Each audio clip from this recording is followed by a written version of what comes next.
ಅದ್ದೂರಿಯಾಗಿ ನಡೆದ 5ನೇ ಸಂಘಟನಾ ಪರ್ವ ಕಾರ್ಯಕ್ರಮ. ಶೃಂಗೇರಿ ಕ್ಷೇತ್ರದಲ್ಲಿ ಜೆಡಿಎಸ್ ನೆಲೆಯನ್ನ ಇನ್ನಷ್ಟು ಭದ್ರಗೊಳಿಸಲು ವಿನೂತನವಾಗಿ ಸಂಘಟನಾ ಪರ್ವ ನಡೆಯುತ್ತಿದ್ದು, ಅದರ ಹಿನ್ನೆಲೆಯಲ್ಲಿ ಇತ್ತೀಚೆಗೆ 5ನೇ ಜೆಡಿಎಸ್ ಸಂಘಟನಾ ಪರ್ವ ಕೊಪ್ಪದ ಪುರಭವನದಲ್ಲಿ ಜರುಗಿದ್ದು, 100ಕ್ಕೂ ಹೆಚ್ಚು ಕಾರ್ಯಕರ್ತರು ಹಾಗೂ ಮುಖಂಡರು ಕಾಂಗ್ರೆಸ್ ಹಾಗೂ ಬಿಜೆಪಿ ಪಕ್ಷ ತೊರೆದು ಜೆಡಿಎಸ್ ಪಕ್ಷಕ್ಕೆ ಸೇರ್ಪಡೆಯಾಗಿದ್ದಾರೆ. ಪ್ರಮುಖವಾಗಿ ಕೊಪ್ಪ ತಾಲೂಕು ಪಂಚಾಯಿತಿಯ ಮಾಜಿ ಅಧ್ಯಕ್ಷ ಉದಯ್ ಸುವರ್ಣ ಹಾಗೂ ಅಡ್ಡಗದ್ದೆ ಗ್ರಾಮ ಪಂಚಾಯಿತಿಯ ಬಿಜೆಪಿ ಬೆಂಬಲಿತ ಉಪಾಧ್ಯಕ್ಷೆ ಪುಷ್ಪಲತಾ ಅಧಿಕೃತವಾಗಿ ಜೆಡಿಎಸ್ಗೆ ಸೇರ್ಪಡೆಯಾಗಿದ್ದಾರೆ. ಪುಷ್ಪಲತಾರವರನ್ನ ಜೆಡಿಎಸ್ ಶೃಂಗೇರಿ ಕ್ಷೇತ್ರದ ಮಹಿಳಾ ಘಟಕದ ಅಧ್ಯಕ್ಷರನ್ನಾಗಿ ಮಾಡಿದ್ದು, ವಿನಯ್ ಕಣಿವೆಯವರನ್ನ ಕ್ಷೇತ್ರದ ಪ್ರಚಾರ ಸಮಿತಿಯ ಅಧ್ಯಕ್ಷರನ್ನಾಗಿ ನೇಮಕ ಮಾಡಲಾಗಿದೆ. ಕಾರ್ಯಕ್ರಮದಲ್ಲಿ ಜಾತ್ಯತೀತ ಜನತಾದಳದ ರಾಜ್ಯ ಉಪಾಧ್ಯಕ್ಷರಾದ ತುಮಕಾನೆಯ ಸುಧಾಕರ್ ಎಸ್ ಶೆಟ್ಟಿ, ರಾಜ್ಯ ಮುಖಂಡರಾದ ಎಚ್ಜಿ ವೆಂಕಟೇಶ್, ಶೃಂಗೇರಿ ಕ್ಷೇತ್ರಾಧ್ಯಕ್ಷರಾದ ದಿವಾಕರ್ ಭಟ್, ನಂದಿನಿ ಸುರೇಶ್, ಸುಮಾ, ಚಂದ್ರಶೇಖರ್, ಶಿವಾಕರ್ ಶೆಟ್ಟಿ, ಕಗ್ಗ ರಾಮಸ್ವಾಮಿ, ಕಳಸಪ್ಪ ಗೌಡ, ನಂದಿನಿ ಸಂತೋಷ್ ಹಾಗೂ ಮತ್ತಿತರ ಗಣ್ಯರು ಉಪಸ್ಥಿತರಿದ್ದರು. ನಮ್ಮ ನಾಯಕರು ನನ್ನ ಹಿತೈಷಿಗಳಾದಂಥ ವೆಂಕಟೇಶ್ ಅಣ್ಣವರೇ, ವೇದಿಕೆಯಲ್ಲಿ ಆಸೀನರಾದಂಥ ಕೊಪ್ಪ ತಾಲೂಕಿನ ಅಧ್ಯಕ್ಷರು, ಆತ್ಮೀಯ ಸ್ನೇಹಿತರಾದಂಥ ಕಗ್ಗ ರಾಮಸ್ವಾಮಿ ಅವರೇ, ಶೃಂಗೇರಿ ತಾಲೂಕು ಜೆಡಿಎಸ್ ಪಕ್ಷದ ಅಧ್ಯಕ್ಷರಾದಂಥ ಕಳಸಪ್ಪಣ್ಣವರೇ, ಎನ್ನಾರ್ಪುರ ತಾಲೂಕು ಜೆಡಿಎಸ್ ಪಕ್ಷದ ಅಧ್ಯಕ್ಷರಾದಂಥ ಚಂದ್ರಶೇಖರಣ್ಣವರೇ, ನನ್ನ ಸ್ನೇಹಿತರು ಶೃಂಗೇರಿ ಜೆಡಿಎಸ್ ಪಕ್ಷದ ಹಿಂದಿನ ಅಧ್ಯಕ್ಷರು, ಈಗಿನ ನಾಯಕರು ಆದಂಥ ವಿವೇಕಾನಂದ ಭಟ್ರೆ, ವೇದಿಕೆಯಲ್ಲಿ ಉಪಸ್ಥಿತರಿರುವ ಜೆಡಿಎಸ್ನ ಬಾಳೆಹೊನ್ನೂರು ಘಟಕ, ಏನಂದರೆ ಬಾಳೆಹೊನ್ನೂರು ಕಾಂಡ್ಯ ಸೇರಿ ಒಂದು ಘಟಕ ಮಾಡಿದೆ. ಈಗ ಘಟಕದ ಅಧ್ಯಕ್ಷರಾದಂಥ ನನ್ನ ಹಿತೈಷಿಗಳಾದಂಥ ಗೋವಿಂದಣ್ಣವರೇ, ವೇದಿಕೆಯ ಮುಂಭಾಗದಲ್ಲಿರುವ, ಯಾಕಂದರೆ ಬಾಳೆಹೊನ್ನೂರು ಘಟಕ ಅಂದಾಗ ನನ್ನ ಗೌರೀಶನ್ ಬಿಟ್ಟು ಬಾಳೆಹೊನ್ನೂರು ಘಟಕ ಕಾಣಲ್ಲ, ಸ್ನೇಹಿತರು ಹಾಗೂ ಬಾಳೆಹೊನ್ನೂರು ಘಟಕದ ಬಹುದೊಡ್ಡ ಶಕ್ತಿಯಾದಂಥ ಗೌರೀಶ್ ಅವರೇ, ಮುಂದೆ ಬನ್ನಿ, ಈ ಕಡೆ ಬನ್ನಿ. ಗೌರೀಶು ಮತ್ತು ಇಬ್ರಾಹಿಂ ಇಬ್ಬರು ಮುಂದೆ ಬರಲಿ ಕರೀತಾ ಇದ್ದೀನಿ. ಇಲ್ಲಿ ಬನ್ನಿ, ಅದು ಪತ್ರಕರ್ತರ ವೇದಿಕೆ, ಈ ಕಡೆ ಬನ್ನಿ. ಆಗಿಂದ ಅವ್ರು ಬೈತಿದ್ದಾರೆ, ಇವರಿಬ್ಬರು ಯಾರಪ್ಪ ನಮ್ಮ ಮಧ್ಯೆ ಕೂರಿಸ್ಬಿಟ್ಟಿದ್ದಾರೆ ಅಂತ.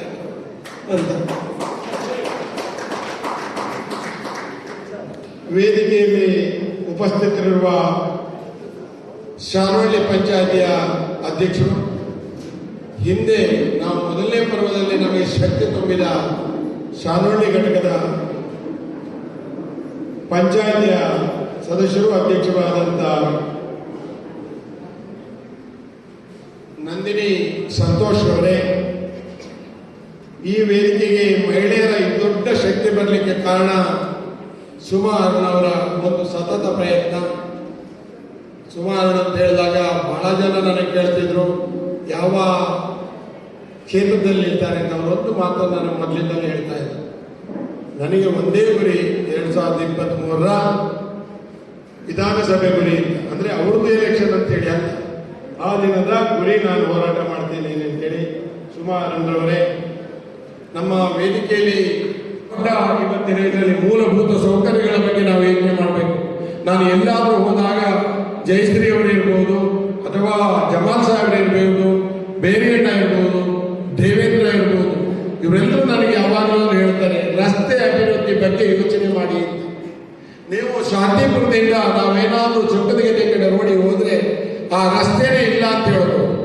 ಅದೇ ನಾವು ಹಸರಕೊಡುಗೆಯಿಂದ ಹೋದ್ರೆ ಅಲ್ಲಿ ರಸ್ತೆನೇ ಇಲ್ಲ ಅಂತ ಹೇಳೋದು. ಅದೇ ನಾನು ಏನಾದರೂ ಕರ್ಕಿ ದೇವಕ್ಕೆ ಹೋದ್ರೆ ಅಲ್ಲಿ ರಸ್ತೆನೇ ಇಲ್ಲ. ಈ ತರದ ಸಾವಿರಾರು ರಸ್ತೆಗಳು ಶೃಂಗೇರಿ ಕ್ಷೇತ್ರದಲ್ಲಿದ್ದಾವೆ.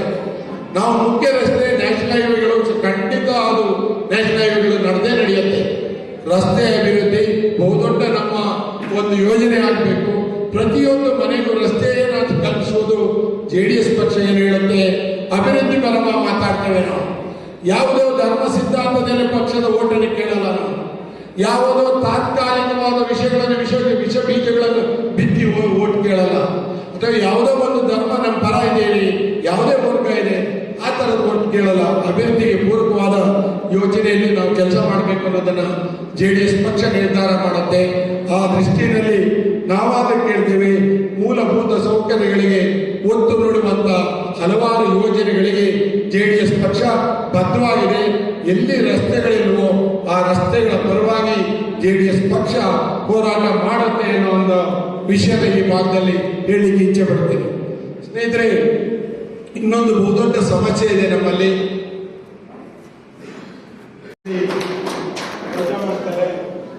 ಹಲವಾರು ಸಮಸ್ಯೆಗಳಾಗಿದೆ. ಬಾರ್ಡರ್ ಅಂದಾಗ ಕೆಲವು ಸರಿ ಗಲಾಟೆ ಇರುತ್ತೆ. ಬಾರ್ಡರ್ ಪೋಸ್ಟ್ ಯಾರ್ಯಾರು ಎಲ್ಲಿ ಇರ್ತಾರೆ ಅಂತ ಗೊತ್ತಾಗಲ್ಲ. ಅಂತ ಸಮಯದಲ್ಲಿ ಸಹಿತ ನನ್ನ ಜೊತೆಯಲ್ಲಿ ಜೊತೆಯಾಗಿ ನಿಂತಿದ್ದಾರೆ ವಿನ್ಸಿ ಲೋಬ ಅವರೇ. ವೇದಿಕೆಯಲ್ಲಿ ಶೃಂಗೇರಿ ಘಟಕದ ಏನು ಕಾರ್ಯದರ್ಶಿ ನನ್ನ ಸ್ನೇಹಿತ ದಿನೇಶ್ ಅವರೇ. ಇವತ್ತಿನ ಹೆಚ್ಚಿನ ಜನಸಂಖ್ಯೆ ಏನಾದರೂ ಬಂದಿದ್ರೆ ಅಣ್ಣಪ್ಪ ಗೌಡರು ಇಲ್ಲಿಗೆ ಮೇಘದ ಹೋಬಳಿಯ ಸದಾ ಅವರಿಗೆ ಯಾವುದೋ ನೇರ ನುಡಿ ಇದಾಗೋದಿಲ್ಲ ಅಂತ ಹೇಳ್ತಾರೆ. ಅಣ್ಣಪ್ಪ ಗೌಡರು ಜೋರು ಮಾಡಿದಷ್ಟು ಯಾರೂ ಮಾಡಲ್ಲ. ಅಣ್ಣಪ್ಪ ಗೌಡ್ರೆ, ಹಿರಿಯರಾದ ಶ್ರೀನಿವಾಸ ನಾಯ್ಕರೇ, ಈ ಕಾರ್ಯಕ್ರಮದಲ್ಲಿ ನೇರವಾಗಿ ಮಾತನಾಡುವ ಸಂತೋಷ ಸಂಜಯ್ ಅವರೇ, ನನ್ನ ಸದಾ ಸಹಪಾಠಿ ಆನಂದ್ ಅವರೇ, ಕಸಬಾ ಹೋಬಳಿಯ ಅಧ್ಯಕ್ಷರು, ಇವತ್ತಿನ ಇಷ್ಟು ಕಾರ್ಯಕ್ರಮಕ್ಕೆ ಯಶಸ್ವಿ ಕಾರಣೀಭೂತ ನಂದಿನಿ ಸುರೇಶ್ ಅವರೇ, ಇಷ್ಟು ಏನಾದರೂ ಹೋರಾಟಕ್ಕೆ ಬಹುದೊಡ್ಡ ಬೆಂಬಲ ಯುವಕರದು ಬಂದಿದೆ ಅಂತ ಹೇಳಿದ್ರೆ ಗಾಯನ್ ಗೌಡ, ದಯವಿಟ್ಟು ಗಾಯನ್ ಗೌಡ ಅವರಿಗೆ ಬಹುದೊಡ್ಡ ಚಪ್ಪಾಳೆ ನಾನು ನಿರೀಕ್ಷೆ ಮಾಡ್ತೇನೆ. ಹಾಗೆಯೇ ನಮ್ಮ ಮೆಣಸೆ ಏನು ಹೋಬಳಿ ಇದೆಯೋ ಅದರ ಅಧ್ಯಕ್ಷರು ನನ್ನ ಸ್ನೇಹಿತರು ಆದಂಥ ಮಂಜುನಾಥ್ ಅಣ್ಣವರೇ, ಕಿಗ್ಗ ಹೋಬಳಿ ಅಧ್ಯಕ್ಷರಾದಂಥ ಮಂಜುನಾಥ್ ಅವರು ಗಣಕಟ್ಟ ಅವರೇ, ಕ್ಷೇತ್ರ ಯುವ ಘಟಕದ ಅಧ್ಯಕ್ಷರಾದಂಥ ನನ್ನ ಸ್ನೇಹಿತರು ಆದಂಥ ಕೀರ್ತನ್ ರವರೇ, ವಿಶೇಷವಾಗಿ ಇವತ್ತಿನ ಕಾರ್ಯಕ್ರಮದಲ್ಲಿ ಇಷ್ಟು ದಿನ ಏನೇ ಆದರೂ JDS ಪಕ್ಷ ಇಷ್ಟು ದೂರ ಬರಲಿಕ್ಕೆ ಕಾರಣ ಅಂತ ಹೇಳಿದ್ರೆ ಪತ್ರಿಕಾ ಮಿತ್ರರು ಕಳೆದ 8 ತಿಂಗಳಿಂದ ಯಾವುದು ಅಭಿವೃದ್ಧಿಗೆ ಪೂರಕವಾದ ವಿಷಯಗಳನ್ನು ಸರಿಯಾದ ರೀತಿಯಲ್ಲಿ ನೀವು ಪ್ರೆಸೆಂಟ್ ಮಾಡಿದ್ರಿಂದ ನಾವು ಈ ಮಟ್ಟದ ಕಾರ್ಯಕ್ರಮ ನಿರ್ವಹಿಸಲಿಕ್ಕಾಗ್ತಾ ಇದೆ. ಸ್ನೇಹಿತರಾದ ಪತ್ರಿಕಾ ಮಿತ್ರರೇ, ವಿಶೇಷವಾದ ಒಂದು ಸನ್ನಿವೇಶ. ಈ ಸನ್ನಿವೇಶ ನಾವು ಇವತ್ತು ನೋಡ್ತಾ ಇದ್ದೀವಿ. ನಾವು ಹಾಕಿದ ಚೇರ್ಗಳೆಲ್ಲ ಸಂಪೂರ್ಣ ಭರ್ತಿಯಾಗಿದೆ. ಕೆಲವರು ಇಲ್ಲಿ ಹೋಗಿರ್ಬೋದು, ಅಲ್ಲಿ ನಿಂತಿದ್ದಾರೆ, ಯಾಕಂದ್ರೆ ಸೆಕೆ ಜಾಸ್ತಿ ಇದೆ. ಇಷ್ಟು ದೊಡ್ಡ ಏನಾದರೂ ಸಮಾವೇಶಕ್ಕೆ ನನಗೆ ಹೆಗಲಿಗೆ ಕೊಟ್ಟಂತ ಬಹಳ ಜನ ಸ್ನೇಹಿತರಿದ್ದಾರೆ. ಸ್ನೇಹಿತರೆ, ಇವತ್ತಿನ ದಿನದ ಒಂದು ಪರ್ವ ನೋಡ್ತಾ ಇದ್ದೇವೆ, ಬದಲಾವಣೆಯ ಪರ್ವ. ವೆಂಕಟೇಶನ್ ಅವರು ಹೇಳಿದಾಗೆ ಇದು ಬದಲಾವಣೆಯ ಪರ್ವ. ಬದಲಾವಣೆಯ ಪರ್ವ ಅಂತ ಹೇಳಿದಾಗ ಜಡಗಟ್ಟಿ ಹೋಗಿದೆ. ಈ ಭಾಗದ ಹಲವಾರು ಸಮಸ್ಯೆಗಳು ಜಡಗಟ್ಟಿದೆ. ಏನಂದ್ರೆ ಕೇವಲ ಓಟಿಗೋಸ್ಕರ ರಾಜಕೀಯ ಮಾಡೋದನ್ನ ರೂಢಿಗತವಾಗಿದೆ ಇತ್ತೀಚಿನ ದಿನಗಳಲ್ಲಿ ಅಂತ ಹೇಳ್ತೇನೆ. 2000ರಲ್ಲಿ ಈಚೆಗೆ ನಮಗೆ 2004 ಬಿಟ್ಟರೆ ಯಾವತ್ತೂ ನಮ್ಮ ಪಕ್ಷಕ್ಕೆ ಠೇವಣಿ ಬರಲಿಲ್ಲ. ಅದಕ್ಕೆ ಹಿಂದಿನ ಉದ್ದೇಶ ಏನಾಗ್ತಿತ್ತು ಅಂದ್ರೆ ಎಲ್ಲೋ ಒಂದು ಕಡೆ ನಾವು JDS ಇದೀವಾಗ ಒಂದು ಪರಿಸ್ಥಿತಿ ಬಂತು. ನಾನು JDS ಪಕ್ಷದಲ್ಲಿ ಕಳೆದ 3 ದಶಕಗಳಿಂದ ಜೊತೆಯಾಗಿದ್ದೆ. ಉದ್ಯೋಗ ನಿಮಿತ್ತ ನಾನು ಶೃಂಗೇರಿಯಿಂದ ಮೈಸೂರಿನಲ್ಲಿದ್ದರೂ ಪಕ್ಷದ ಸಂಪೂರ್ಣವಾದ ವ್ಯವಸ್ಥೆಯನ್ನು ನೋಡಿದವರು. ಈ ಭಾಗದ ಹಲವಾರು ಸಮಸ್ಯೆಗಳಿಗೆ ಪೂರಕವಾದ ಒಂದು ವಾತಾವರಣ ನಿರ್ಮಿಸಬೇಕು ಅನ್ನೋದೇ ನನ್ನ ಇಚ್ಛೆ.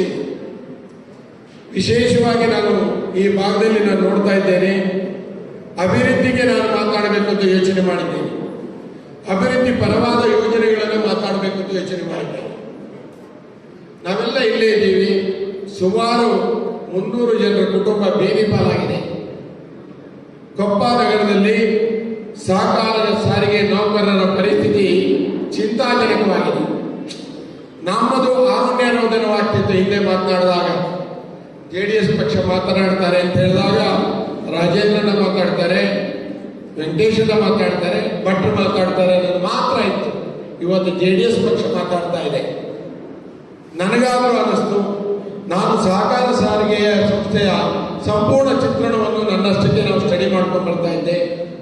ಸುಮಾರು 300 ಜನರ ಕುಟುಂಬ ಏನು 1991ರಲ್ಲಿ 6 ಪರ್ಮಿಟ್ ಇರುವಂತದ್ದು 75 ಪರ್ಮಿಟ್ ಆಗಿ ಪರಿವರ್ತನೆ ಮಾಡುತ್ತೋ, ಇವತ್ತು ಆ ಕುಟುಂಬ ಕುಟುಂಬದ ಪರಿಸ್ಥಿತಿ ಚಿಂತಾಜನಕವಾಗಿದೆ. ನನ್ನ ಮುಂದೆ ಈಗ ಹಲವಾರು ಮಹಿಳೆಯರ ಪರವಾಗಿ ಹೇಳ್ತಾ ಇದ್ದೇನೆ. ನಾನು ಅದನ್ನು ಯೋಚನೆ ಮಾಡಿ ಆ ಸಬ್ಜೆಕ್ಟ್ ಇಟ್ಕೊಂಡಿದ್ದೆ.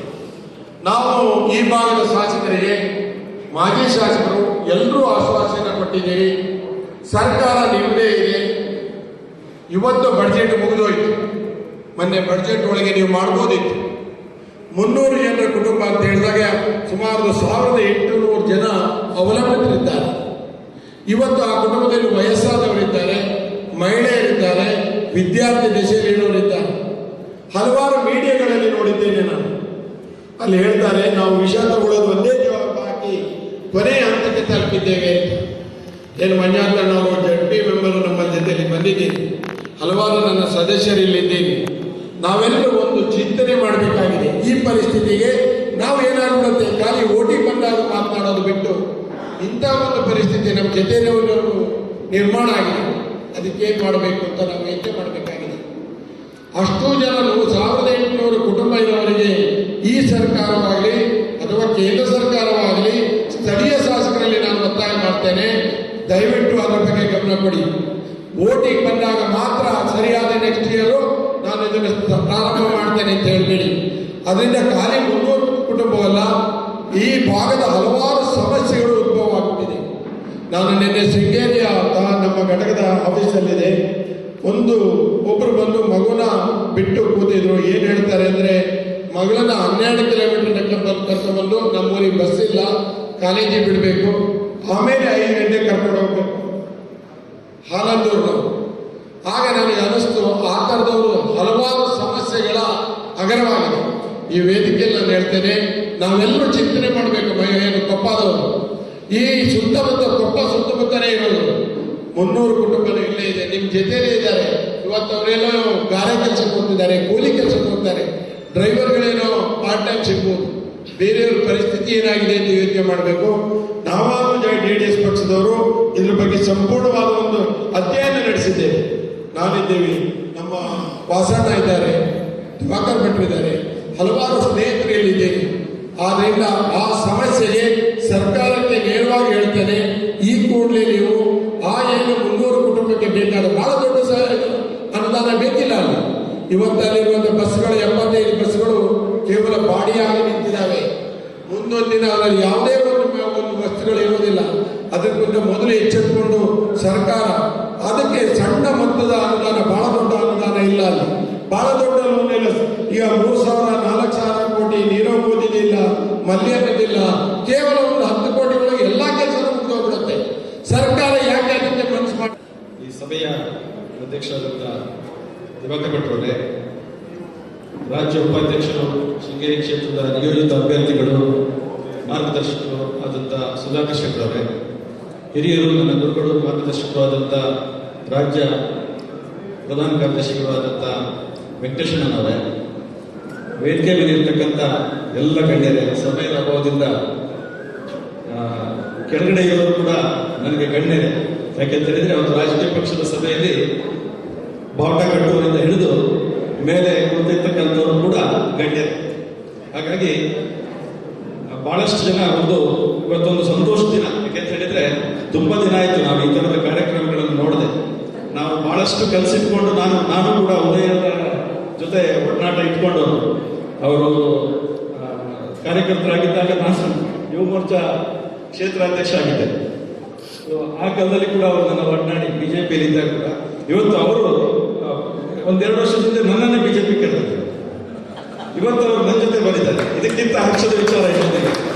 ಯಾಕೆಂತ ಹೇಳಿದ್ರೆ ಒಂದು ಪಕ್ಷದ ಸಿದ್ಧಾಂತದ ಆಧಾರದ ಮೇಲೆ ನಾವು ಪಕ್ಷವನ್ನು ಸೇರ್ಪಡೆಗೊಂಡ್ರೆ ಆ ಸಿದ್ಧಾಂತವನ್ನು ಬಿಟ್ಟು ಹೋಗ್ಲಿಕ್ಕೆ ಮನಸ್ಸಾಗೋದಿಲ್ಲ. ಯಾಕೆಂತ ಹೇಳಿದ್ರೆ ನನಗೆ ಕೂಡ ಈ ವೆಂಕಟೇಶನ ಅಭ್ಯರ್ಥಿ ಆಗೋ ಸಮಯದಲ್ಲಿ, ಇನ್ನೊಂದು ಸಮಯದಲ್ಲಿ ಮತ್ತೆ ಬಿಜೆಪಿಗೆ ಹೋಗ್ತಾನೆ ಅಥವಾ ಮತ್ತೆ ಕಾಂಗ್ರೆಸ್ಗೆ ಹೋಗ್ತಾನೆ, ಈ ರೀತಿಯ ಬಂದಿತ್ತು. ಆದ್ರೆ ನಾನು ದೇವೇಗೌಡರ ಭಕ್ತ. ದೇವೇಗೌಡರ ಸಿದ್ಧಾಂತವನ್ನೇ ನನ್ನ ಸಿದ್ಧಾಂತವನ್ನು ಮಾಡಿಕೊಂಡೆ. ಯಾಕೆಂತ ಹೇಳಿದ್ರೆ ಯಾವುದೇ ಒಂದು ಪಕ್ಷ ಈಗ ನಮಗೆ, ನಾನು ಹಿಂದೂವಾಗಿ ಬದುಕುವಾಗ ನನಗೆ ಪ್ರಕಾರ ಗ್ರಂಥ ಯಾವುದು ಅಂತ ಹೇಳಿದ್ರೆ ಭಗವದ್ಗೀತೆ. ನಾನು ಮುಸಲ್ಮಾನಾಗಿ ಬದುಕುವಾಗ ನನಗೆ ಪ್ರಕಾರ ಗ್ರಂಥ ಕುರಾನ್. ಕ್ರಿಶ್ಚಿಯನ್ ಆಗಿ ಬದುಕಬೇಕು ಅಂತ ಹೇಳಿದ್ರೆ ನನಗೆ ಪ್ರಕಾರ ಗ್ರಂಥ ಬೈಬಲ್. ಆದ್ರೆ ನಾನೊಬ್ಬ ಭಾರತೀಯನಾಗಿ ಬದುಕಬೇಕು ಅಂತ ಆದ್ರೆ ಅಂಬೇಡ್ಕರ್ ಬರೆದಿರ್ತಕ್ಕಂಥ ಸಂವಿಧಾನವೇ ನಮಗೆ ಪ್ರಕಟವಾದ ಗ್ರಂಥ ಆಗ್ತದೆ. ಆಗ ನಮಗೆ ಹಿಜಾಬ್ ಸಮಸ್ಯೆ ಕೂಡ ಬರೋದಿಲ್ಲ, ಅಥವಾ ಕೇಸರಿ ಶಾಲ್ ಆಗ್ತಕ್ಕಂಥ ಸಮಸ್ಯೆ ಕೂಡ ಬರೋದಿಲ್ಲ. ಎಲ್ಲಿ ನಮಗೆ ನಮ್ಮ ತುದಿಗೆ ಸಮಸ್ಯೆಗಳು ಬರ್ತವೆ ಆಗ ನಮಗೆ ಹಿಜಾಬ್ ಆಗಲಿ ಅಥವಾ ಕೇಸರಿ ಶಾಲ್ ಆಗಿ ನೆನಪಾಗೋದಿಲ್ಲ. ನೀವು ಉಕ್ರೇನ್ನಲ್ಲಿ ಈಗ ನಡೆತಾ ಇರ್ತಕ್ಕಂಥ ವಿದ್ಯಾರ್ಥಿಗಳನ್ನು ಗಮನಿಸಿದ್ರೆ ಅಲ್ಲಿ ಯಾರು ನಾನು ವಿಮಾನ ಹಾಕಬೇಕಂದ್ರೆ ನಾನು ಹಿಜಾಬ್ ಹಾಕಲೇಬೇಕು ಅಂತ ಹೇಳಿ ಎಲ್ಲಿಯೂ ಹೇಳಿದ್ರೆ ನಾವೆಲ್ಲೂ ಕೇಳಲೇ ಇಲ್ಲ, ಅಥವಾ ನಾನು ಕೇಸರಿ ಶಾಲ್ ಹಾಕಬೇಕು ಅಂತ ಯಾರು ಹೇಳಲೇ ಇಲ್ಲ. ಅಲ್ಲಿ ಅವರಿಗೆ ಉಳಿದ್ರೆ ಸಾಕಾಗಿದೆ, ನನಗೆ ವಿಮಾನ ಹಚ್ಚಿದ್ರೆ ಸಾಕಾಗಿದೆ ಅನ್ನೋ ಪರಿಸ್ಥಿತಿಗೆ ತಲುಪ್ತಾರೆ.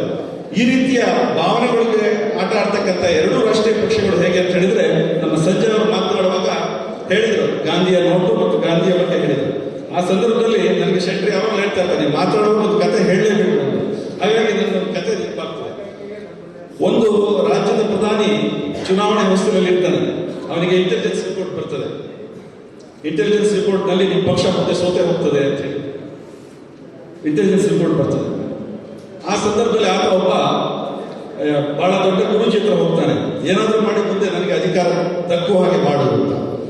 ಆತ ಅವನಿಗೆ 3 ತೆಂಗಿನಕಾಯಿಗಳನ್ನು ಕೊಟ್ಬಿಡ್ತೇನೆ, ನೀನು ಏನನ್ನ ಹೇಳಿ ಆ ತೆಂಗಿನಕಾಯಿನ ಹೊಡಿತೀಯೋ ಆ ರೀತಿ ಆಗ್ಬಿಡ್ತದೆ ಅಂತ ಹೇಳ್ಬಿಡ್ತಾನೆ. ಆ ಸಂದರ್ಭದಲ್ಲಿ ಅವನು ಆ ತೆಂಗಿನಕಾಯಿನ ಹಿಡ್ಕೊಂಡು ಬಹಳ ಖುಷಿಯಿಂದ ಬಂದು ಮೀಟಿಂಗ್ ಎಲ್ಲ ಮಾಡ್ತಾ ಇರ್ತಾನೆ. ಅದೇ ಸಂದರ್ಭದಲ್ಲಿ ಅಲ್ಲಿ ವಿರೋಧ ಪಕ್ಷದ ಚಳವಳಿ ನಡೀತಾ ಇರ್ತದೆ. ಗಾಂಧಿ ಪ್ರತಿಮೆ ಮುಂದೆ ನಡೀತಾ ಇರ್ತದೆ ಚಳವಳಿ. ಆ ಚಳವಳಿ ನಡೆಯುವಾಗ ಅಲ್ಲಿ ಕೂತಿರ್ತಕ್ಕಂಥ ಮರಿ ಪುಡಾರಿಗಳು ಅವರಿಗೆ ಒಂದು ಸಲಹೆಯನ್ನು ಕೊಡ್ತಾರೆ, ನೀವು ಏನು ಮಾಡಬೇಕಾಗಿಲ್ಲ, ಸೋಲಿಸಬೇಕು ಅಂತ ಹೇಳಿದ್ರೆ ಆ ಗಾಂಧಿ ಪ್ರತಿಮೆ ಹತ್ರ ಹೋಗ್ಬಿಟ್ಟು ನೀವು ಒಂದು ಕಾಯನ ಹೊಡೆದ್ಬಿಟ್ಟು ಅವ್ರನ್ನೆಲ್ಲ ಕಲ್ ಮಾಡಿಬಿಟ್ರೆ ವಿರೋಧ ಪಕ್ಷವೇ ಇರೋದಿಲ್ಲ, ನೀವು ಚುನಾವಣೆ ಆರಾಮ ಗೆಲ್ಬಹುದು ಅಂತ ಸಜೆಷನ್ ಕೊಟ್ಬಿಡ್ತಾರೆ. ಆತ ಆ ಒಂದು ಕಾಯಿನ ಕೊಟ್ಟು ಕಳಿಸ್ಬಿಡ್ತಾನೆ. ಅಲ್ಲಿ ಅವರು ವಿರೋಧ ಪಕ್ಷದವರು ಚಳವಳಿ ಮಾಡ್ತಾ ಇರ್ತಾರೆ. ಚಳವಳಿ ಮಾಡ್ತಾ ಇರ್ಬೇಕಾದ್ರೆ ಏನಾಗಿದೆ ಅಂತ ಹೇಳಿದ್ರೆ, ಅಲ್ಲಿ ಕುತೂಹಲಕ್ಕೆ ಮುಖ್ಯಮಂತ್ರಿಯ ಮಗ ಕೂಡ ಅಲ್ಲಿ ಹೋಗಿ ಕೂತ್ಕೊಂಡಿರ್ತಾನೆ, ಆ ಭಾಷಣಗಳನ್ನು ಕೇಳಲಿಕ್ಕೂ ಅಥವಾ ಕೇಳಲಿಕ್ಕೆ. ಇವರು ಕಾಯಿ ಕೊಟ್ಟು ಕಳಿಸಿರ್ತಾರೆ, ಅವನು ಹೋಗಿ ಅಲ್ಲಿ ಕಾಯಿ ಹೊಡೆದ್ಬಿಡ್ತಾನೆ. ಅಲ್ಲಿ ಎಲ್ಲರೂ ಕಲ್ಲಾಕ್ಬಿಡ್ತಾರೆ. ನಂತರ ಅವನು ಅದು ಖುಷಿಯಿಂದ ಈ ಬಂದ ಮುಖ್ಯಮಂತ್ರಿ ಹತ್ರ ಹೇಳ್ತಾನೆ, ಜೊತೆಗೆ ಒಂದು ತಪ್ಪಾಗಿದೆ ಅಂತ ಹೇಳ್ತಾನೆ, ನಿಮ್ಮ ಮಗ ಕೂಡ ಅಲ್ಲಿದ್ದ, ಆದ್ರೆ ಅವನು ಕೂಡ ಕಲ್ಲಾಕ್ಬಿಟ್ಟಿದ್ದಾನೆ ಅಂತ ಹೇಳ್ತಾನೆ. ಮತ್ತೆ ಆ ಆಡಳಿತ ಪಕ್ಷದ ಮೀಟಿಂಗ್ ನಡೀತದೆ, ಏನ್ ಮಾಡ್ಬೇಕು ಈಗ. ಅವರು ಮತ್ತೊಂದು ಕಾಯಿಯನ್ನು ಉಪಯೋಗಿಸ್ಬಿಟ್ಟು ಅವ್ರು ಫಸ್ಟ್ ಜೀವಂತ ಮಾಡ್ಬಿಡೋಣ ಅಂತ ಹೇಳ್ತಾರೆ. ಆದ್ರೆ ಒಬ್ಬನನ್ನ ಜೀವಂತ ಮಾಡ್ಲಿಕ್ಕಾಗಲ್ಲ, ಅಲ್ಲಿ ಇರೋರೆಲ್ಲ ಜೀವಂತ ಆಗ್ಬಿಡ್ತಾರೆ ಅಂತ ಹೇಳಿ ಎರಡನೇ ಕಾಯಿನ ಆದ್ರೂ ಪರವಾಗಿಲ್ಲ, ನನಗೆ ನನ್ನ ಮಗ ಬೇಕು ಅಂತ ಹೇಳಿ ಆ ಕಾಯಿಯನ್ನು ಎರಡನೇ ಕಾಯಿಯನ್ನು ತಗೊಂಡೋಗಿ ಅಲ್ಲಿ ಹೊಡಿತಾರೆ. ಹೊಡೆದಾಗ ಒಂದು ಆಶ್ಚರ್ಯಕರವಾದ ಘಟನೆ ಕೂಡ ನಡೆದ್ಬಿಡುತ್ತೆ. ಅಲ್ಲಿ ಏನಾಗುತ್ತೆ ಅಂತ ಹೇಳಿದ್ರೆ, ಅಲ್ಲಿ ಮಹಾತ್ಮ ಗಾಂಧಿಯ ಕಲ್ಲಿನ ಪ್ರತಿಮೆ ಕೂಡ ಅಲ್ಲಿ ಇತ್ತು, ಅದು ಕೂಡ ಜೀವಂತವಾಗಿ ಹೊರಗೆ ಬಂದ್ಬಿಡುತ್ತೆ. ಇವರಿಗೆ ಮಗ ಬದುಕಿದ್ದಕ್ಕಿಂತ ಗಾಂಧಿ ಬದುಕು ಬಂದದ್ದು ಬಹಳ ಆಶ್ಚರ್ಯವಾಗಿ ಕಾಣುತ್ತದೆ. ಜೊತೆಗೆ ಅಲ್ಲಿರೋ ವಿರೋಧ ಪಕ್ಷದ ನಾಯಕರನ್ನ ಆಡಳಿತ ಪಕ್ಷದ ನಾಯಕ ಕದ್ದು ಬಿಡ್ತಾರೆ. ಯಾಕಂತ ಹೇಳಿದ್ರೆ, ಈಗ ನಾನು ಪ್ರಧಾನಮಂತ್ರಿ ಆಗ್ಬೇಕು ಅಂತ ಹೋರಾಡ್ತಾ ಇದ್ದೀನಿ, ನೀನು ಪ್ರಧಾನಮಂತ್ರಿ ಆಗ್ಬೇಕು ಅಂತ ಹೋರಾಡ್ತಾ ಇದೀಯಾ, ಆದ್ರೆ ನಮ್ಮಿಬ್ಬರಿಗೂ ಆಗ್ಲಿಕ್ಕಾಗಲ್ಲ, ದೊಡ್ಡ ಸಮಸ್ಯೆ ಬಂದ್ಬಿಟ್ಟಿದೆ ಅಂತ. ಆ ದೊಡ್ಡ ಸಮಸ್ಯೆ ಯಾವುದು ಅಂತ ಹೇಳಿದ್ರೆ, ಮಹಾತ್ಮ ಗಾಂಧಿ ಜೀವಂತವಾಗಿ ಬಂದಿರೋದೇ ಸಮಸ್ಯೆ. ಮಹಾತ್ಮ ಗಾಂಧಿ ಬಂದ ನಂತರ ಈ ದೇಶದ ಜನ ನನ್ನನ್ನು ಪ್ರಧಾನಮಂತ್ರಿ ಮಾಡ್ತಾರ, ಈ ಯೋಚನೆ ಅವ್ರಿಗೆ ಬರುತ್ತೆ. ಅದಕ್ಕೆ ಅವ್ರು ಏನ್ ಮಾಡ್ತಾರೆ ಅಂದ್ರೆ, 3ನೇ ಕಾಯಿಯನ್ನು ತಗೊಂಡು ಹೋಗ್ಬಿಟ್ಟು ಗಾಂಧಿಯನ್ನ ಅದೇ ಪ್ರತಿಮೆ ಹತ್ರ ಕೂರಿಸ್ಬಿಟ್ಟು ಮಹಾತ್ಮ ಗಾಂಧಿ ಮಾತ್ರ ಕಲ್ಲಾಗಲಿ ಅಂತೇಳಿ 3ನೇ ಕಲ್ಲನ್ನು ಹೊಡೆದು ಗಾಂಧಿಯನ್ನು ವಾಪಸ್ ಕೂರಿಸಿಕೊಳ್ತಾರೆ. ಇದು ಈ ಎರಡೂ ರಾಷ್ಟ್ರೀಯ ಪಕ್ಷಗಳು ಮಹಾತ್ಮ ಗಾಂಧಿಯನ್ನ ತಗೊಳ್ತಾ ಇರ್ತಕ್ಕಂಥ ರೀತಿ. ಅವರಿಗೆ ಘೋಷಣೆಗೆ, ಭಾಷಣಕ್ಕೆ, ಎಲ್ಲದಕ್ಕೂ ಗಾಂಧಿ ಬೇಕಾಗ್ತದೆ. ಎಲ್ಲಿ ಭಾಷಣ ಮಾಡಿದ್ರು ಗಾಂಧಿ ಬಗ್ಗೆ ಮಾತಾಡ್ತಾರೆ, ಅಂಬೇಡ್ಕರ್ ಬಗ್ಗೆ ಮಾತಾಡ್ತಾರೆ. ಆದ್ರೆ ಎಲ್ಲಿ ಕೂಡ ಅವರಿಗೆ ಗೌರವವನ್ನು ಸಲ್ಲಿಸ್ತಕ್ಕಂಥ ಕೆಲಸ ಎರಡೂ ರಾಷ್ಟ್ರೀಯ ಪಕ್ಷಗಳು ಮಾಡ್ತಾ ಇಲ್ಲ. ಆದ್ರೆ ನಮ್ಮ ನಾಯಕರು ದೇವೇಗೌಡರು ಗಾಂಧಿಯ ತದ್ರೂಪ ಏನ್ ಮಾಡ್ತಾರೆ, ಅವರು ಪ್ರತಿಯೊಂದನ್ನು ಚಳುವಳಿ ರೂಪದಲ್ಲಿ ನೋಡ್ತಾರೆ, ಉಪವಾಸ ಸತ್ಯಾಗ್ರಹ ಮಾಡ್ತಾರೆ, ಪಾದಯಾತ್ರೆಗಳನ್ನ ಮಾಡ್ತಾರೆ. ಇವತ್ತು ಅದನ್ನೆಲ್ಲ ಎರಡೂ ರಾಷ್ಟ್ರೀಯ ಪಕ್ಷಗಳು ಹೈಜಾಕ್ ಮಾಡ್ಕೊಂಡು ಹೋಗಿದ್ದಾರೆ. ಮೇಕೆದಾಟು ಅಂತಕ್ಕಂಥದ್ದು ಆ ಯೋಜನೆಯನ್ನ, ಅದು ಒಬ್ಬ ದೇವೇಗೌಡರ ಕನಸಿನ ಕೂಸು. ಅವರು ಪ್ರಧಾನಿಯಾಗಲೇ ಅದರ ಬಗ್ಗೆ ಕನಸು ಕಾಣ್ತಾರೆ, ಮೇಕೆದಾಟು ಬಗ್ಗೆ. ಆ ಸಂದರ್ಭದಲ್ಲಿ ಕರುಣಾನಿಧಿ ಅವರು ತಮಿಳುನಾಡಿನ ಮುಖ್ಯಮಂತ್ರಿ ಆಗಿದ್ರು. ಇನ್ನೇನು ಅವ್ರ ಜೊತೆ ಮಾತಾಡಿ ಮೇಕೆದಾಟು ಯೋಜನೆ ಜಾರಿಗೆ ಬರುವ ಹಂತದಲ್ಲಿ ಜಯಲಲಿತಾ ಅವರ ಬಹಳ ದೊಡ್ಡ ಪ್ರತಿರೋಧದ ಮಧ್ಯೆ ಹೆದರಿಬಿಟ್ಟು ಕರುಣಾನಿಧಿ ಅವರು ಕೊನೆಯ ಕ್ಷಣದಲ್ಲಿ ದೇವೇಗೌಡರಿಗೆ ಕೈ ಕೊಟ್ಬಿಡ್ತಾರೆ. ಆ ಮೇಕೆದಾಟು ಯೋಜನೆಗೆ ಪರವಾಗಿ ನಿಲ್ಲೋದಿಲ್ಲ. ಅವತ್ತು ಅದು ಕೈತಪ್ಪಿ ಹೋಗ್ತದೆ. ಅವತ್ತಿಂದ ಇವತ್ತಿನವರೆಗೆ ಎಲ್ಲೂ ಆಗಿರಲಿಲ್ಲ. ಕಾಂಗ್ರೆಸ್ ಮತ್ತು ಜೆಡಿಎಸ್ ಸರ್ಕಾರ ಬಂದಾಗ ಅದಕ್ಕೆ DPR ಅನ್ನ ಕುಮಾರಣ್ಣನವರ ಮುಖಾಂತರ ಸಿದ್ಧತೆಯನ್ನು ಮಾಡ್ತಾರೆ ಕಳೆದ ಚುನಾವಣೆ. ಆ ಸಂದರ್ಭದಲ್ಲಿ ಸರ್ಕಾರ ಬಿದ್ದೋಗ್ತದೆ. ಯಾಕೆ ಬಿದ್ದೋಗ್ತದೆ ಅಂತ ಹೇಳಿದ್ರೆ ಕುಮಾರಣ್ಣನವರ ಜನಪರ ಕಾಳಜಿ ಹೆಚ್ಚಾಗಿದ್ರಿಂದ ಆ ಸರ್ಕಾರ ಬಿದ್ದೋಗ್ತದೆ. ಬೆಂಗಳೂರಿನ ಶಾಸಕರಿಗೆ ರಸ್ತೆಗೆ ದುಡ್ಡು ಕೊಟ್ಟರೆ ಮಾತ್ರ ಅವರ ಪಕ್ಷದಲ್ಲಿ ಇರ್ತಾರೆ. ಯಾವುದೇ ರಸ್ತೆಗೆ ದುಡ್ಡು ಬಂದರೆ ಮಾತ್ರ ಅವರಿಗೆ 25-30% ಬರ್ತದೆ. ಆದರೆ ಕುಮಾರಣ್ಣ ಅಲ್ಲಿ ರಸ್ತೆಗಳಿಗೆ ದುಡ್ಡು ಯೋಚನೆ ಮಾಡಲಿಲ್ಲ. ಅವರು 25,000 ಕೋಟಿಯನ್ನ ಈ ರಾಜ್ಯದ ರೈತರಿಗೆ ಯೋಚನೆ ಮಾಡೋದು, ಅವರಿಗೆ ಸಾಲವನ್ನ ಮಾಡಿ ರೈತರನ್ನ ಉಳಿಸಬೇಕು ಅಂತ ಯೋಚನೆ ಮಾಡೋದು. ಅದು ಅವರ ಜನಪರ ಕಾಳಜಿ ಹೆಚ್ಚಾಯಿತು. ಹಾಗಾಗಿ ಆ MLAಗಳು ಯಾರು ಹಣವನ್ನ ತೈಲಿಯನ್ನು ಹಿಡ್ಕೊಂಡು ಕರೀತಾ ಇದ್ರೋ ಅವ್ರ ಜೊತೆ ಹೋದ್ರು. ಹಾಗಾಗಿ ಇದು ನಮ್ಮ ಸೋಲು, ಕುಮಾರಣ್ಣನ ಸರ್ಕಾರದ ಸೋಲಲ್ಲ ಅಥವಾ ಕುಮಾರಣ್ಣನ ಸರ್ಕಾರದ ಪತನ ಅಲ್ಲ. ಬಂಧುಗಳೇ, ನಾನು ಸುಮಾರು 20-22 ವರ್ಷದಿಂದ ಬಿಜೆಪಿಯ ಸಕ್ರಿಯ ಕಾರ್ಯಕರ್ತನಾಗಿ ಕೆಲಸ ಮಾಡ್ಕೊಂಡು ಬಂದಿದ್ದೆ. 2016ರ ಚುನಾವಣೆಯಲ್ಲಿ ತಾಲೂಕು ಪಂಚಾಯತಿಯಲ್ಲಿ ಗೆದ್ದು ನಾನು ತಾಲೂಕು ಪಂಚಾಯತಿ ಅಧ್ಯಕ್ಷರಾಗಿಯೂ ಕೆಲಸ ಮಾಡಿದ್ದೆ. ಅದ್ರ ಜೊತೆಯಲ್ಲಿ ಇವಾಗ ನಾನು ಜಿಲ್ಲಾ ಹಿಂದುಳಿದ ವರ್ಗದ ಉಪಾಧ್ಯಕ್ಷರಾಗಿ ಕೆಲಸ ಮಾಡ್ತಿದ್ದೆ. ಮೊನ್ನೆ ಈ ಶುಕ್ರವಾರ ದಿವಸ ನಾನು ಅವೆಲ್ಲಕ್ಕೂ ರಾಜೀನಾಮೆಯನ್ನು ಕೊಟ್ಟು ಇವತ್ತು ನಿಮ್ಮ ಜೊತೆಲಿದ್ದೇನೆ. ಬಂಧುಗಳೇ, ನನಗೆ ಶೆಟ್ರು ಹೋದ ವರ್ಷ 2021ರಲ್ಲಿ ಒಂದು ಫೆಬ್ರವರಿ ತಿಂಗಳಲ್ಲಿ ಪರಿಚಯ ಆಗ್ತಾ ಅವ್ರ ಜೊತೆಯಲ್ಲಿ ಒಡನಾಟವನ್ನು ಇಟ್ಕೊಂಡಿದೆ. ನನ್ನ ಆತ್ಮೀಯರು ಕೂಡ, ನನ್ನ ಮಾರ್ಗದರ್ಶಕರು ಕೂಡ ಹೋದವರು. ಹೀಗೆ ಇರಬೇಕಾದ್ರೆ ಅವ್ರ ಜೊತೆ ಓಡಾಡ್ತಿರ್ಬೇಕಾದ್ರೆ ಜೂನ್ ತಿಂಗಳಲ್ಲಿ ಹೇಳ್ತಾರೆ, ಉದಯವರೇ ನನ್ನ JDSನ ರಾಜ್ಯ ಉಪಾಧ್ಯಕ್ಷರಾಗಿ ಮಾಡಿದ್ದಾರೆ ಕುಮಾರಣ್ಣವರು, ದೇವೇಗೌಡರವರು. ಅದ್ರ ಜೊತೆಯಲ್ಲಿ ಶೃಂಗೇರಿ ಕ್ಷೇತ್ರದ ಅಭ್ಯರ್ಥಿಯಾಗಿ ನನ್ನ ಘೋಷಣೆ ಮಾಡಿದ್ದಾರೆ ಅಂತ ಹೇಳಿದ್ರು. ನನಗೆ ಕಸಿವಿಸಿ ಇವ್ರು ಯಾವ ಪಕ್ಷ ಅಂತ ನನಗೆ ಗೊತ್ತೇ ಇರಲಿಲ್ಲ ಅಷ್ಟೇ. ನಾನು 6 ತಿಂಗಳಾದ್ರು. ಮತ್ತೆ ಏನು ಮಾಡೋದು, ಒಂದು ತಿಂಗಳು ಸುಮ್ಮನೆ ಆಲೋಚನೆ ಮಾಡ್ತಿದ್ದೆ. ನಾನು ಬಿಜೆಪಿಲಿ ಇದ್ದೀನಿ, ಅಣ್ಣನ ಬಿಟ್ಟಿರಂಗಿಲ್ಲ, ಈ ಕಡೆ ಇಲ್ಲಿರಂಗಿಲ್ಲ ಅಂತ ಒಂದರ ಪರಿಸ್ಥಿತಿ ಬಂದಿದೆ ನಾನು. ಹಾಗೆ ಸುಮಾರು ದಿವಸ ನಾನು ರಾತ್ರಿ ನಿದ್ದೆ ಮಾಡ್ಬೇಕಾದ್ರೆ ಆಲೋಚನೆ ಮಾಡ್ತಾನೆ ಮಲಗ್ತಿದ್ದೆ. ಅವಾಗ ನನಗೊಂದು ತಲೆಗೆ ಬಂದ್ಬಿಡ್ತು, ನಮ್ಮ ಈ ಭಾಗಕ್ಕಿಂತ ನಾಯಕರು ಬೇಕು, ನಮ್ಮ ಅದೃಷ್ಟ ಬೇರೆ ಸಿಕ್ಕಿದ್ದು ನಮಗೆ. ಒಂದು ಸರಳತೆ, ಒಂದು ಉತ್ತಮ ನಾಯಕತ್ವದ ಗುಣವನ್ನು ನೋಡಿಬಿಟ್ಟು ನಾನು ಅವರಿಗೆ ಸ್ವಲ್ಪ ಫಿದಾಗ್ಬಿಟ್ಟೆ. ಮತ್ತೆ ಸ್ವಲ್ಪ ಇನ್ನೂ ಹತ್ತಿರನಾಗಿದ್ದೀನ. ನಾನು ಇವತ್ತು ಸೇರಿರ್ಬೋದು, ಬಟ್ ನಾನು ಜುಲೈ ತಿಂಗಳಿಂದನೇ ನಾನು ಪಕ್ಷ ಸಂಘಟನೆಗೋಸ್ಕರ ಏನು ಕೆಲಸ ಮಾಡಿದ್ದೀನಿ ಅಂದರೆ ಸುಧಾಕರ್ ಶೆಟ್ಟಿ ಮಾತ್ರ ಗೊತ್ತದು.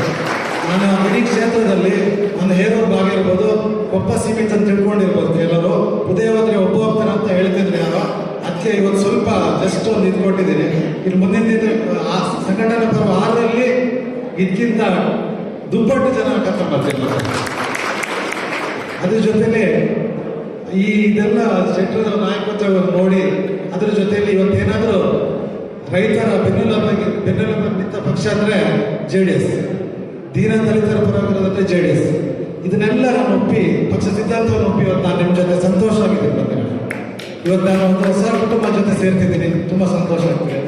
ನಾನು ಮುಂದಿನ ದಿನಗಳಲ್ಲಿ ನಿಮ್ಮ ಜೊತೆ ನಿಷ್ಠಾವಂತ ಕಾರ್ಯಕರ್ತನಾಗಿ ಪಕ್ಷದ ಕೆಲಸವನ್ನು ಮಾಡ್ತೀನಿ. ನಿಮ್ಮ ಸಲಹೆ ಸಹಕಾರ ಎಲ್ಲರೂ ಇರಬೇಕು ನನಗೆ. ಮತ್ತೆ ನಾನು ಯಾವುದೇ ಹುದ್ದೆ ಆಕಾಂಕ್ಷೆ ಅಲ್ಲ ಇಲ್ಲಿ, ನನಗೆ ಯಾವ್ದು ಕೊಡಿ ಹುದ್ದೆ, ಈ ಜವಾಬ್ದಾರಿ ಕೊಡಿ ಅಂತ. ಫಸ್ಟ್ ನಂದು ಏನಂದ್ರೆ, ನಾನು ನನ್ನ ಬೂತನ್ನು ಗಟ್ಟಿ ಮಾಡ್ಬೇಕಂತಿದ್ದೀನಿ. ಏನಿಲ್ಲ ನಮ್ಮಲ್ಲಿ ಬಿಟ್ರೆ JDS ಅನ್ನೋದೇನಿಲ್ಲ. ಅಲ್ಲಿ ನಾನು ಫಸ್ಟ್ ನನ್ನ ಬೂತ್ ಕಟ್ಟಬೇಕಂತಿದ್ದೀನಿ. ನನ್ನ ಹೇರೂರು ಪಂಚಾಯತಿನ ಒಂದು ಸದೃಢವಾಗಿ ಮಾಡಿ ಮುಂಬರುವ ಗ್ರಾಮ ಪಂಚಾಯತ್ವರೆಗೂ 17 ಸೀಟ್ JDS ಹಾಕ್ಸ್ತೀನಿ. PSS ಫ್ಯಾಕ್ಟ್ರಿಗೆ 10 ಸೀಟಿಗೆ 10 ಹಾಕ್ಸ್ತೀವಿ. ನಮ್ಮ ಸ್ನೇಹಿತರು ಇದ್ದಾರೆ, ನಮ್ಮ ಜೊತೆ ಕೈ ಜೋಡಿಸ್ತಾರೆ ಅಂತ ನನಗೆ ಧೈರ್ಯ ಇದೆ. ನನಗೆ ಮಾತಾಡೋ ಅವಕಾಶ ಕೊಟ್ಟು ನಿಮ್ಮೆಲ್ಲರೂ ಬಂದು ಸರ್ ಮಾತಾಡ್ತೀನಿ.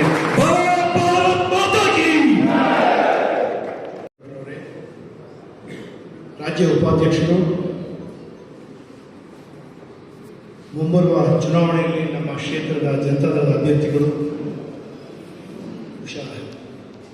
ನೆಕ್ಸ್ಟ್ ಶಾಸಕರನ್ನು ತಪ್ಪಾಗುತ್ತಿಲ್ಲ ಅಂತ ನಾನು ತಿಳ್ಕೊಂಡಿದ್ದೀನಿ. ನನ್ನ ಆತ್ಮೀಯರು, ಸ್ನೇಹಿತರು ಆದಂಥ ಸುಧಾಕರ್ ಶೆಟ್ಟರವರೇ, ವೇದಿಕೆ ಭಾಳ ಉದ್ದವಾಗಿ ಕಾಣ್ತಿದೆ. ಹಾಗಾಗಿ ನಾನು ಬಹುಶಃ ಅದನ್ನು ಹೇಳಲಿಕ್ಕೆ ಹೋದರೆ ನನ್ನ ಮಾತಿನ ಹೆಚ್ಚಿನ ಅಂಶ ಹೋಗ್ತಾ ಇದೆ.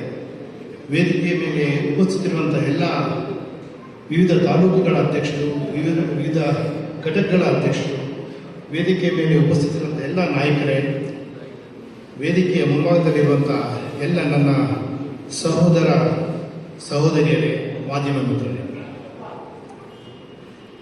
ಹೆಚ್ಚಿನ ಮಾತನ್ನು ನನ್ನ ಸ್ನೇಹಿತ ಸಂಜಯ್ ಅವರು ಮುಗಿಸ್ಬಿಟ್ಟಿದ್ದಾರೆ. ನಾನೇನು ಹೇಳ್ಬೇಕಂತಿದ್ದೆ ಅದನ್ನು ಸಹಿತ ಅವ್ರು ಹೇಳಾಗಿದೆ. ಸೊ ಹಾಗಾಗಿ ಬಹುಶಃ ನನಗೆ ನನ್ನ ಭಾರವನ್ನು ಕಮ್ಮಿ ಮಾಡಿದ್ದಾರೆ ಅಂತೇಳಿ ತಿಳ್ಕೊಂಡಿದ್ದೀನಿ.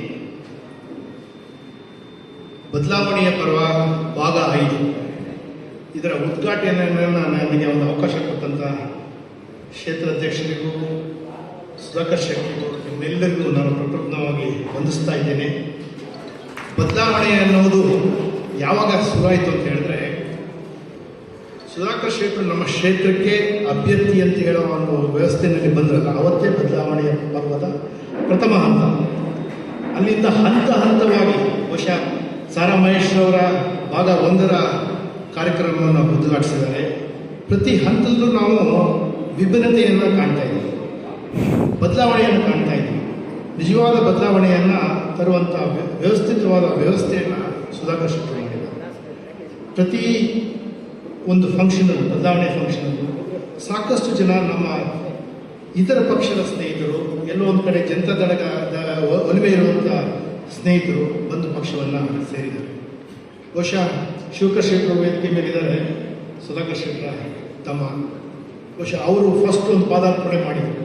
ಅವರ ನೇತೃತ್ವದಲ್ಲಿ ನಂದಿನಿ, ಸಂತೋಷ್, ಇನ್ನು 10 ಹಲವಾರು ಅವರ ಅಧ್ಯಕ್ಷರಾದಂಥವರು ಶಾನವಾಡಿ 10 ಹಲವಾರು ನಾಯಕರುಗಳು ನಮ್ಮ ಪಕ್ಷವನ್ನು ಸೇರಿ ಎಲ್ಲೋ ಒಂದು ಕಡೆಯ ಒಂದು ಪೀಠಿಗೆಯನ್ನು ಹಾಕಿದರು. ಅದರ ನಂತರದಲ್ಲಿ ಇವತ್ತು ಅನೇಕ ಗಣ್ಯರನ್ನು ನಾವು ನಮ್ಮ ಪಕ್ಷಕ್ಕೆ ಸೇರಿಸ್ಕೊಳ್ತಾ ಇದ್ದೀವಿ, ನಮ್ಮ ಪಕ್ಷಕ್ಕೆ ಬರ್ತಾ ಇದ್ದಾರೆ. ಇದೆಲ್ಲ ಒಂದು ಕಡೆ ನಮಗೆ ಒಂದು ಥರದ ಉತ್ತೇಜನ ಬರ್ತಾ ಇದೆ. ನಿಮಗೆ ಹೇಳಬೇಕಂತಂದರೆ ಹೋದ ಚುನಾವಣೆಯಲ್ಲಿ ನಾನು ಜನತಾ ದಳದ ಪರವಾಗಿ ನಾನು ಕ್ಯಾಂಡಿಡೇಟ್ ಆಗಿ ನಿಂತಿದ್ದೆ. ಬಹುಶಃ ಸಾಕಷ್ಟು ಓಡಾಟ ಮಾಡೋದು, ಸಾಕಷ್ಟು ಕೆಲಸ ಮಾಡೋದು, ಎಲ್ಲ ಥರದ್ದು ಒಳ್ಳೆ ರೀತಿಯ ವ್ಯವಸ್ಥೆ ಮಾಡಿ ಚುನಾವಣೆ ಮಾಡೋದು.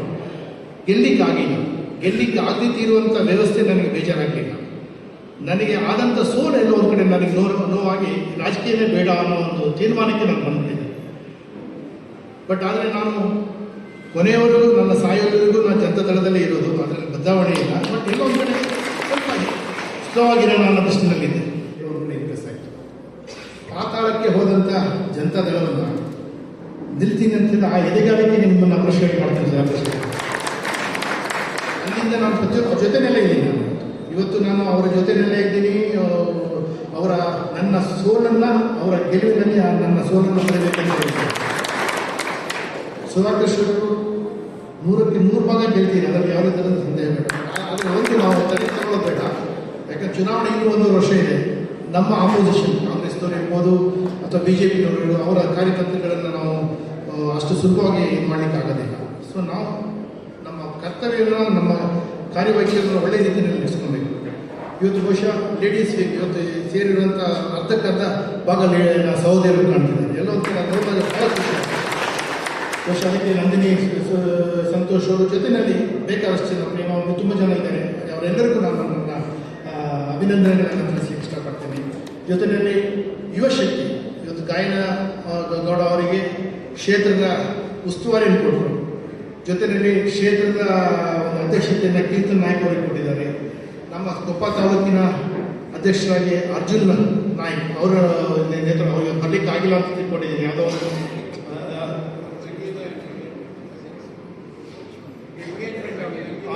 ತಂಗಿ ಎಂಗೇಜ್ಮೆಂಟ್ ದೃಷ್ಟಿಯಿಂದ ಅವ್ರು ಬರಲಿಕ್ಕೆ ಆಗಿಲ್ಲ. ಸೊ ಈ ಥರದ ಆರ್ಗನೈಸಿಂಗ್ ಸ್ಟೈಲ್ ನೋಡಿದ್ರೆ ಸುಧಾಕರ್ ಶೆಟ್ಟರು ಅಂತ ನಮಗೆ ವಯಸ್ಸಾಯ್ತು ಈಗ. ಅಂದರೆ ಆಗ senior citizen of the country, 67 ವರ್ಷ ಆಗಿದೆ. ಬಹುಶಃ ಭಾಳ ಹಿಂದೆ ಸಿಕ್ಕಿದ್ರೆ ನನ್ನ ಬಹುಶಃ ನನಗೆಲ್ಲೋ ಒಂದು ಕಡೆ ಶಕ್ತಿ ಸಿಕ್ತಿತ್ತು ಸುಧಾಕರ್ ಶೆಟ್ಟರು ಅಂತೇಳಿ ನಾನು ತಿಳ್ಕೊಂಡಿದ್ದೀನಿ. ಅವರಾಗೆ ಹಲವಾರು ಕಾರ್ಯವೈಖರಿಗಳನ್ನು ಸಹಿತ ನಾನು ನೋಡಿದ್ದೀನಿ.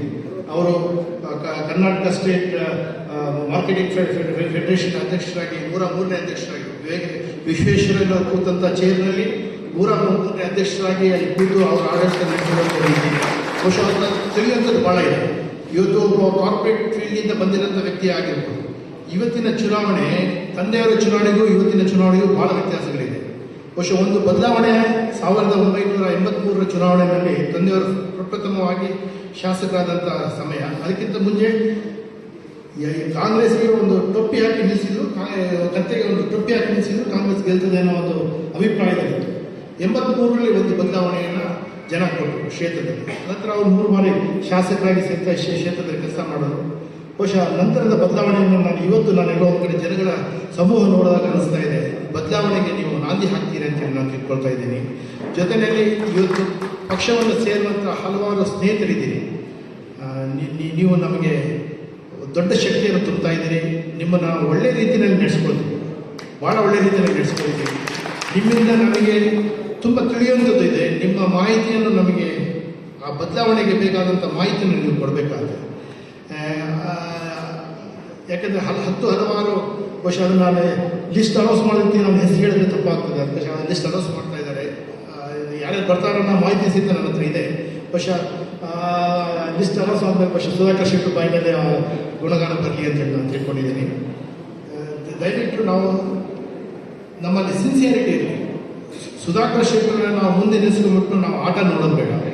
ಯಾಕಂದರೆ ಅವರು ಆರ್ಥಿಕವಾಗಿ ಸದೃಢರಾಗಿದ್ದಾರೆ. ಖಾಲಿ ಆರ್ಥಿಕತೆಯನ್ನೇ ನಾವು ನೋಡೋದು ಬೇಡ. ನನಗೆ ಆದರ್ಶವಾದ ವ್ಯಕ್ತಿಗಳು ಕಡದಾಳು ಮಂಜಪ್ಪನವರು ಕ್ಷೇತ್ರವನ್ನು ಪ್ರತಿನಿಧಿಸತಕ್ಕಂಥವರು. ಕಡದಾಳು ಮಂಜಪ್ಪನವರ ಮಾರ್ಗದಲ್ಲಿ ನಾನು ನಡೀತೀನಿ ಅನ್ನತಕ್ಕಂಥ ಮಾತನ್ನು ಹೇಳಿದರು. ಬಹುಶಃ ನಮಗೂ ಇದು ಒಂದು ರೀತಿ ಆಶ್ಚರ್ಯವಾಯಿತು. ಕಡದಾಳು ಮಂಜಪ್ಪನವರ ವ್ಯಕ್ತಿತ್ವವೇ ಬೇರೆ, ಅವರಿರ್ತಕ್ಕಂಥ ಅವ್ರ ಆಳ್ವಿಕೆ ಮಾಡಿರ್ತಕ್ಕಂಥ ರೀತಿಯೇ ಬೇರೆ. ಹಾಗಾಗಿ ಅವರು ಭ್ರಷ್ಟಾಚಾರವನ್ನು ವಿರೋಧ ಮಾಡ್ತಾ ಇದ್ದಂಥವರು, ಆಡಳಿತಕ್ಕೆ ಚುರುಕು ಮೂಡಿಸಿರ್ತಕ್ಕಂಥದ್ದು, ಅಭಿವೃದ್ಧಿಯಡಿಗೆ ಹೆಚ್ಚಾಗಿರ್ತಕ್ಕಂಥವರನ್ನ ಹೆಸರು ಹೇಳಿದ್ದಾರೆ ಅಂದರೆ ಬಹುಶಃ ಚುನಾವಣೆ ನಂತರ ಇವರು ಪರಿವರ್ತನೆ ಆಗ್ಬೋದು ಅನ್ನತಕ್ಕಂಥ ಭಾವನೆಯನ್ನು ಇಟ್ಟಿದ್ವಿ. ಆದರೆ ಇವರು ಕಡದಾಳು ಮಂಜಪ್ಪನವರ ಹೆಸರಿಗೆ ಕಳಂಕ ತಂದಿದ್ದಾರೆ, ಅಪಚಾರ ಎಸಗಿದ್ದಾರೆ ಅನ್ನತಕ್ಕಂಥ ಮಾತನ್ನು ನಾನು ಈ ಸಂದರ್ಭದಲ್ಲಿ ಹೇಳಲಿಕ್ಕೆ ಬಯಸ್ತೇನೆ. ಕಾರಣಗಳು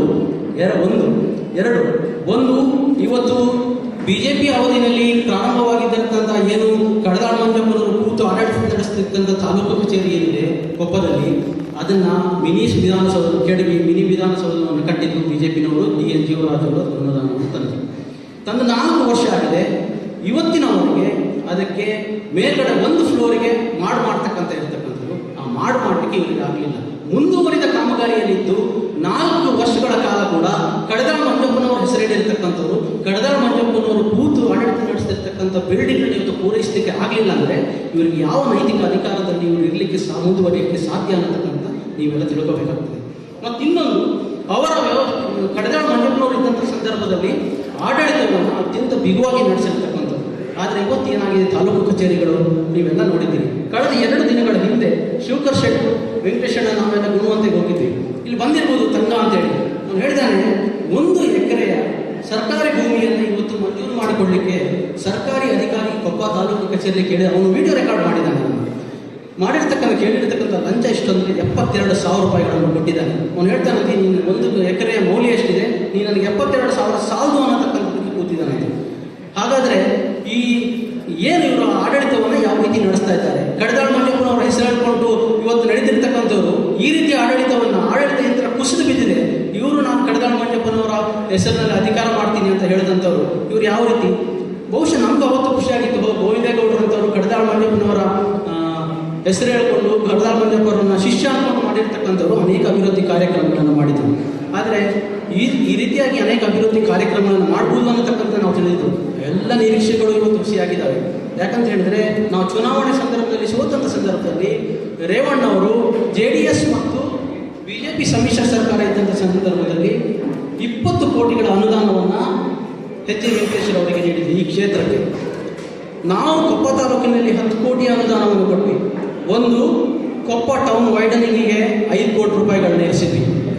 ಮತ್ತೊಂದು ಗುಣವಂತೆ ರೋಡಿಗೆ ಹೋಗ್ತಕ್ಕ 2 ಪ್ರಮುಖ ಕಾರ್ಯಕ್ರಮಗಳನ್ನು ಮಾತ್ರ ನಾನು ಹೇಳ್ತೀನಿ. 2 ಕೋಟಿ ರೂಪಾಯಿನ ಒಂದು ಬ್ರಿಡ್ಜ್ಗೆ ಇಟ್ವಿ. ಆ ಬ್ರಿಡ್ಜಿಗೆ ನಾವು ಯಾಕೆ ಇಟ್ವಿ ಅಂತ ಹೇಳಿದ್ರೆ, ಗುಣವಂತೆ ರೋಡಿಗೆ ಹೋಗ್ತಕ್ಕಂಥ ಬ್ರಿಡ್ಜು, ಆ ಬ್ರಿಡ್ಜು ಬಹಳ ನ್ಯಾರೋ ಇತ್ತು. ಅಲ್ಲಿ ಒಬ್ಬ ಯುವಕ ಬ್ರಿಡ್ಜಿನ ಕೈಪಿಡಿಗೆ ಹೊರತು ಅಲ್ಲೇ ಸ್ಪಾಟ್ನಲ್ಲಿ ಒಬ್ಬ ಸತ್ತೋಗಿರ್ತಾನೆ 6 ತಿಂಗಳ ಹಿಂದೆ. ನಾವ್ಯಾರು ಆ ಸಂದರ್ಭದಲ್ಲಿ ಅವನ ಮನೆಗೆ ಹೋಗಿ ಸಂತಾಪ ಸೂಚಿಸಲಿಕ್ಕೆ ಹೋಗಲಿಲ್ಲ ಅಂತ. ಆದರೆ ಅವನ ನೋವಿಗೆ ಅಲ್ಲಿ ಏನಾದರೂ ಒಂದು ಪರಿಹಾರ, ಕುಟುಂಬದ ನೋವಿಗೆ ಪರಿಹಾರ ಮತ್ತು